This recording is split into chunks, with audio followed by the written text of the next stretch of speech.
ఎటువంటి ఆపరేషన్ లేకుండా లేటెస్ట్ టెక్నాలజీతో చిన్న ఇంజెక్షన్ తో నన్ను పూర్తి ఆరోగ్యవంతురాలను చేశారు. Elite spine and pain management centre కి వెళ్తే మీ నొప్పులకు స్వస్తి. Man of masses junior NTR హీరోగా నటించిన దేవరా చిత్రం సముద్రమంతా అంచనాలతో ప్రేక్షకుల ముందుకు వచ్చింది.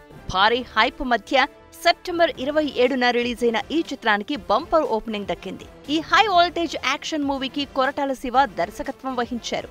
ఇండియాలోనే కాకుండా ప్రపంచవ్యాప్తంగా దేవర సత్తా చాటింది.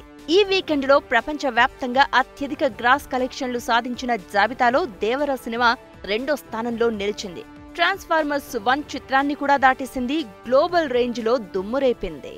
దేవరా తొలి వీకెండ్లో భారీ వసూళ్లను దక్కించుకుంది. దేవరా మూవీ ఈ వీకెండ్లో $32.92 మిలియన్, సుమారు 275 కోట్లు కలెక్షన్లు దక్కించుకుంది. ఈ చిత్రం తొలి రోజు 172 కోట్ల గ్రాస్ వసూళ్లను ప్రపంచవ్యాప్తంగా సాధించినట్టు మూవీ టీం పేర్కొంది. 2 రోజుల్లో 243 కోట్లు దక్కినట్టు అధికారికంగా చెప్పింది.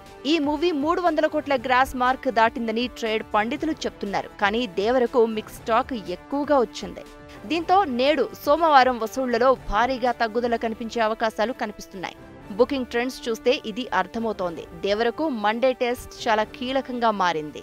దేవర ఒకవేళ సోమవారం కలెక్షన్లలో నిలకడ చూపిస్తే బాక్సాఫీస్ వద్ద స్ట్రాంగ్ గా కొనసాగే ఛాన్స్ ఉంటుంది.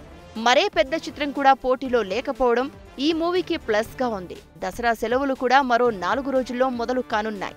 ఇలా చాలా అనుకూల అంశాలున్నాయి. మరి మిక్స్డ్ టాక్ను దాటుకుని దేవర చిత్రం బాక్సాఫీస్ వద్ద జోరు కొనసాగిస్తుందా, వసూళ్లలో డ్రాప్ కంటిన్యూ అవుతుందా అనేది చూడాలి.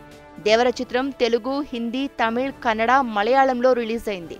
తొలి వీకెండ్ తెలుగుతో పాటు హిందీలోనూ మంచి కలెక్షన్లు వచ్చాయి. తొలి రోజు కంటే హిందీలో 2వ రోజు ఎక్కువ వసూళ్లు దక్కాయి.